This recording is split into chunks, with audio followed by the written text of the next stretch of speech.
Hello, everyone. Welcome to the Girlfriend Experience podcast. I'm your host, Lydia Love. I am so excited to be here today.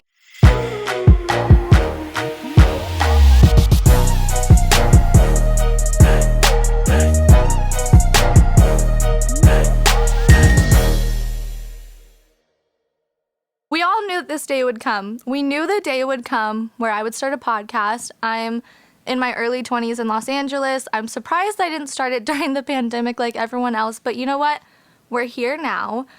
I held off on creating a podcast for a very long time. It's actually been a goal of mine, but I had some reservations about it. I really told myself, who wants to listen to me talk for 40 minutes straight? I don't know if anyone out there does, but if you're listening right now, hello. I do plan on having guests, but this week I just wanted to be by myself so I could give you guys a little intro to me, an intro to the podcast. I've gathered a couple really interesting things to talk about with you today, and I just feel like we can have fun on this episode. There's a plane going by. I have to pause for a second. I am in shock at how clear the quality of this mic is. I don't think I've ever heard myself so closely. I feel like I can hear every single breath.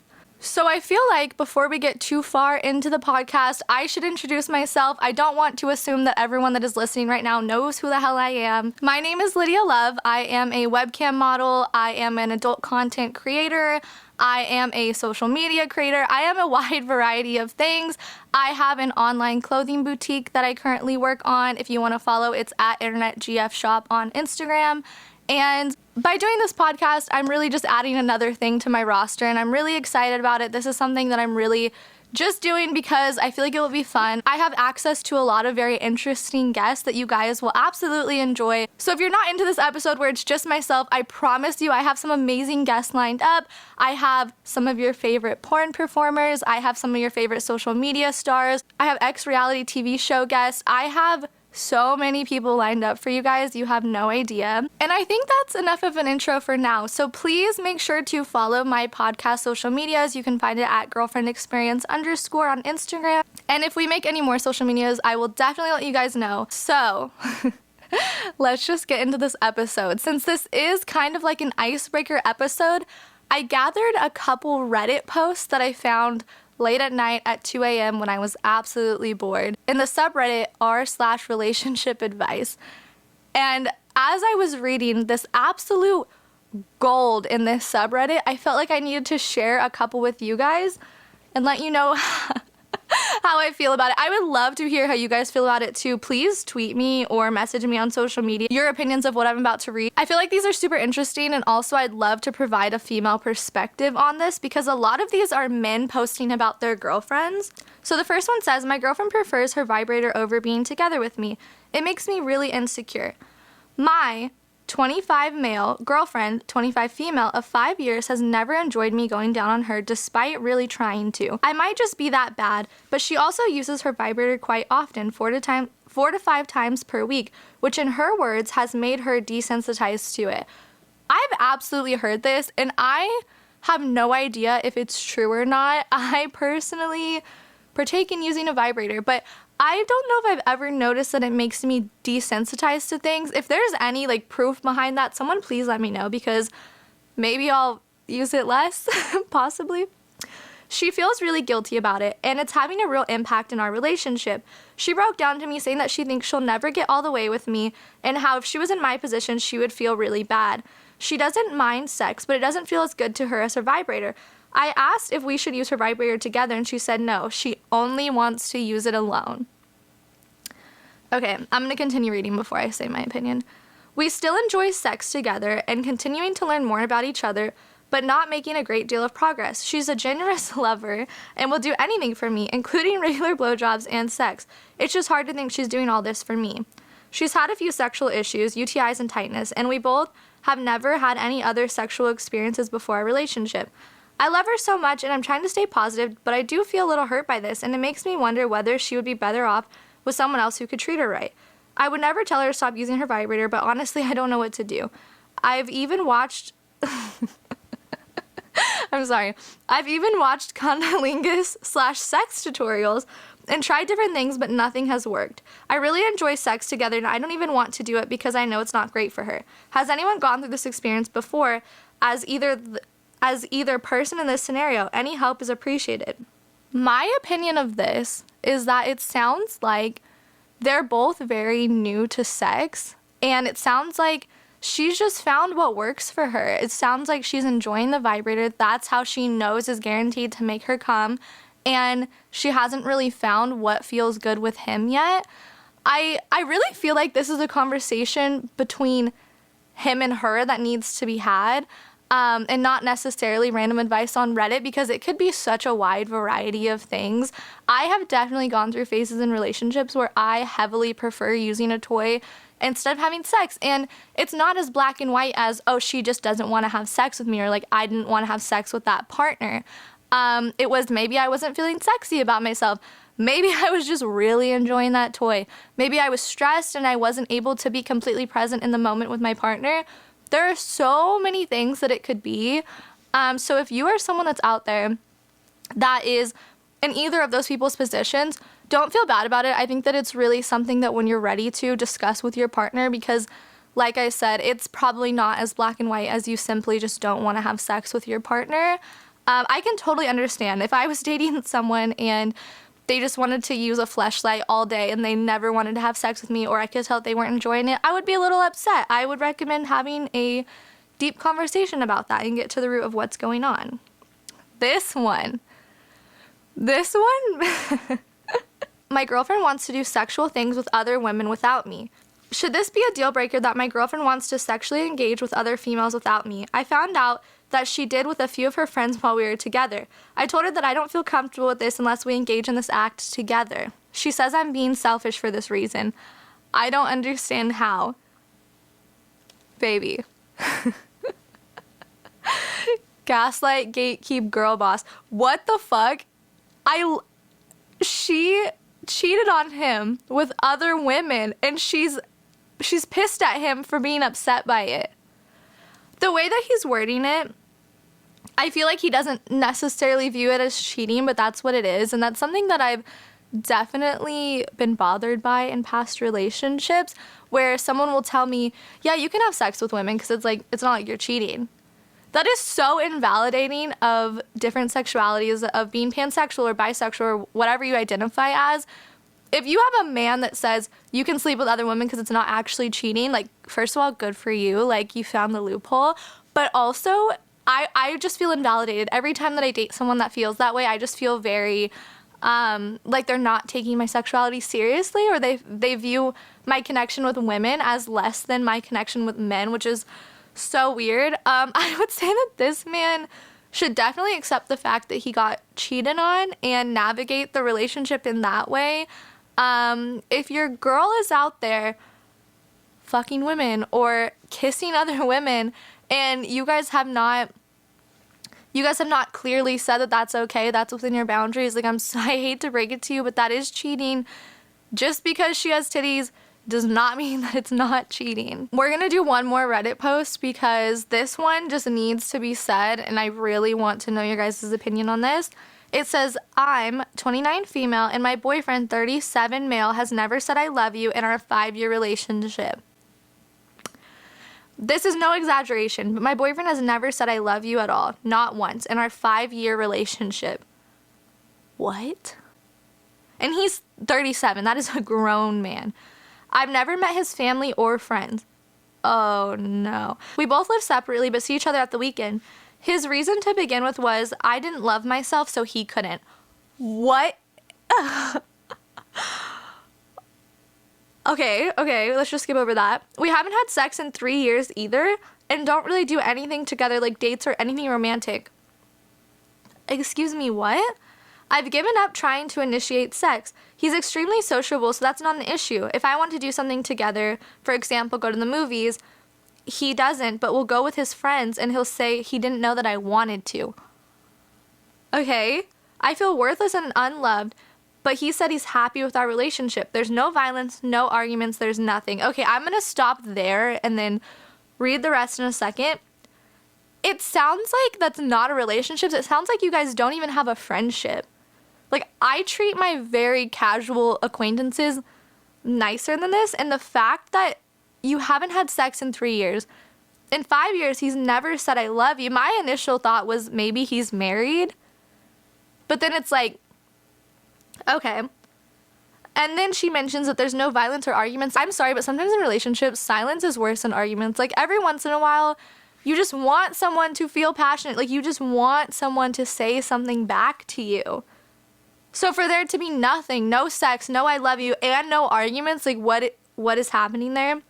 She says, I want to buy a house and settle down, but I feel like I'm wasting my life on this relationship. Yes. I don't have any friends, and it's not really bothered me, but in the past, I've been happy and outgoing. Lately, I've been feeling so unhappy, and I feel like ending my life. I would never do it. I just feel dead inside. But part of me thinks that I'm stuck and cannot move forward because of him. Thanks for reading.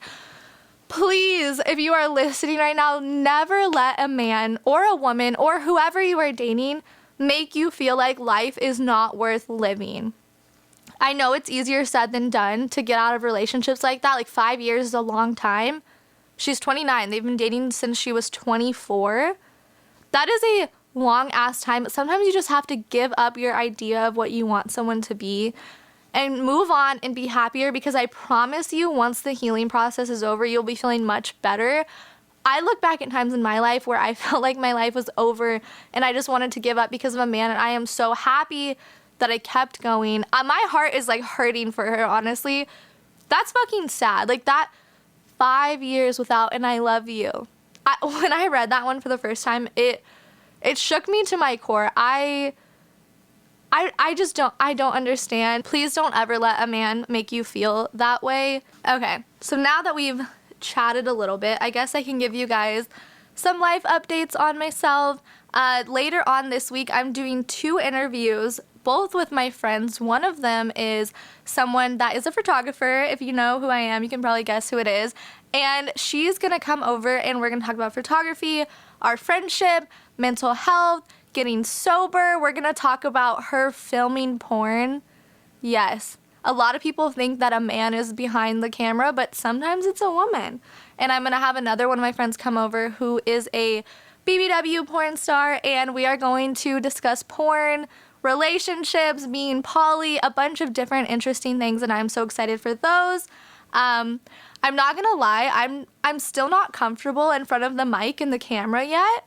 So I'm hoping that by doing interviews with my friends the first couple times, it will loosen me up a little bit, which is so ironic because my entire career has been built on me being in front of cameras, but this is just such a different space. So I'm learning, okay? You guys are gonna experience my growth in this realm, and I'm super excited for that. Something that I wanted to discuss, and I've been going back and forth on if I wanted to talk about it with you guys this week, because I don't want you to think that this podcast is just solely a sex work podcast, because it's not. It's definitely a sex podcast, but it's not going to be only exclusive to sex workers, if that makes sense. I want to discuss mental health. I want to discuss body positivity. I want to discuss a wide variety of things. But, of course, I am in the sex industry, so we have to talk about it. Lately, I have been exploring a new part of my career, and let's talk about it. So I have been doing this in some ways since I was 18 years old. I'm 23 now, and I've dabbled in many parts of the industry. I have filmed fetish videos, but I've never really gone into them in a serious way, just because I felt like I wasn't able to, which is so silly. I literally am the boss of my own career. So occasionally I would do a video, for example, like SPH, which is small penis humiliation. If you didn't know, I could write essays about that. And I felt like I couldn't make this content because I have this image of a very, like, innocent, fun college girl, very cute. I have very, like, wholesome vibes, I feel. And I didn't know if going into the femdom realm in any way would affect the way that people view me, or affect people that want to pay me because they think that I'm strictly a fetish performer, which, like I said, is so silly. I can definitely do both. But in the last week, I have been playing around with femdom content, and it has been so much fun for me. It has been so fun. In the last year, since the pandemic, it's been really hard for me to want to film content. I haven't felt like my usual sexy self, and so it's been hard. But I've noticed that filming these fetish videos is genuinely fun for me, and it's genuinely making me feel fulfilled. Like, I'm getting excited every time that a video sells. I guess I just wanted to mention that as an example of no matter what career you are in, whether it be the adult industry or anything, don't feel like you have to stick to a specific thing just because people are pushing you that way. Definitely have fun and explore and find what works for you without crossing any of your boundaries, because I'm having fun right now, okay? I am having so much fucking fun telling people that would like to be told this that they have a small dick. It's fucking fun. I went to the gym the other day and they have a tanning bed, and I try to avoid them, but I recorded a video where I just set up my camera and I was like, be a good boy and wait for me. And I just left the camera running the whole time I was in the tanning bed, and I came out and I just turned off the camera. And people are purchasing this. Like, I'm sorry, what? So I just wanted to share that little bit of information with you guys. Another thing that I have been sort of dealing with is this last month has definitely been a very low point in my mental health. And it's hard balancing being online in any way and mental health. I have days where I just do not want to exist, but I have messages to respond to, and I have to upkeep this image online. And I was discussing this with my therapist today, actually. I think that it's very important for me to share with you guys my struggles with mental health, not because I want sympathy, not because you guys should be concerned about me, because trust me, I'm actively working on myself and I have the support that I need. But I feel like in my industry, it's really hard for people to talk about mental health, because the second that you do, there's a line of people waiting to tell you, see, this is why you do this job, because you have mental health problems. By people just being ready to jump on your case like that, it closes the door for conversation about mental health surrounding. I just want to be a space where people feel comfortable talking about it with me, because I feel really comfortable talking about it with you guys. So expect a lot of mental health updates on this podcast, because like I've mentioned, I am actively working on myself, and I would love to include you guys in this journey, because it is definitely a fucking journey. Since this episode is just kind of everywhere, because I am solo and I don't have a guest this week, I did want to talk to you guys about this news article that I saw over the weekend. I'm just gonna read it to you guys. It says, couple who filmed porn on Myrtle Beach Skywheel arrested for sex acts in arcade booth. A couple who filmed porn on the Myrtle Beach Skywheel in January was arrested again, Wednesday for allegedly performing sex acts in an arcade booth in Garden City. Oh, so they've done this multiple times. Okay. According to multiple police reports, Eric and Lori were arrested Wednesday morning and charged with indecent exposure and participation in preparation of obscene material. In late July, Lori is accused of sitting on a front porch fully exposed. A front porch? According to the arrest warrant. She's also accused of participating in sexual acts while exposed. Eric is accused of sharing the video on Twitter. I'm not laughing because it's funny. I'm laughing because I'm like, oh God. The couple is accused of performing sex acts in a photo booth at the Garden City Pavilion Arcade and sharing the video to Twitter, according to the warrants. On August 5th, police were called to Oceanside Village, where someone provided them with a USB drive. What? Who did they piss off? With several different incidents involving the Harmons performing sex acts in public taken from various social media platforms, according to the police. The person who called the police said that there have been continuing issues with the couple. The Harmons pleaded guilty to indecent exposure in April for the Skywheel incidents. Eric and Lori Harmon have been sentenced to 3 years in prison. The couple has also been previously accused of similar acts in a Food Lion parking lot and in a park. Eric and Lori are both being held with a $2,000 bond. I wanted to share this with you guys for various reasons. Okay, I know that there's going to be a wide variety of people listening. I know there's going to be adult performers listening. I know there's going to be completely vanilla people listening. So please do not attack me for my opinions. But I want to say that I don't disagree with them going to jail for this. I don't disagree. And please do not come for me. I know that this is probably a controversial opinion, but it sounds to me like they have gotten in trouble multiple times for this. I think that a lot of people forget that indecent exposure is a crime. So if you are just some random girl that decides to go film content out in public, you can be charged as a sex offender. Like, you can be charged with that. And I know that, I'm sorry to bust your balls if anyone is a fan and they're listening. A lot of the public content is fake. And it's fake for a reason. Anytime that I have filmed content, for example, at a beach, it's at a nude beach where that is acceptable. Anytime that I have filmed content at a gym, it is at a private gym where that is acceptable. I see people testing the waters more and more, and look, I'm all for it. I completely understand how that is super sexy. I have had my fair share of car experiences in my life. But just be careful. I would feel awful. Like, for example, they were doing it on the Sky Wheel or whatever, and they were on their front porch, and they were in an arcade. Like, that's where children are at. I'm sorry. Porn is fun. Experiences like that, I'm sure, is so much fun. But don't risk your record. Don't risk going to jail. Don't risk being a sex offender. Like, how would you feel if you were just trying to make some content and you got arrested, and next thing you know, you can't live close to a school your whole life? Like, that sounds fucking awful. So please remember, porn is largely fake.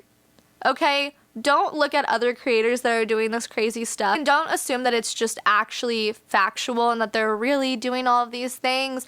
And I hate to pull the curtain back a little bit, but I'm just hoping that this prevents at least one of you from doing something insane in public and possibly risking the future that our friends Lori and Eric face. Okay guys, so I know that this is a super short episode, but I really just wanted to hop on here and hang out with you guys, introduce myself, share with you guys some things that have been on my mind this week so that we can get to know each other a little bit more. I really appreciate every single person that is listening to my first episode. I promise you I have much more in store for you. This is only the beginning.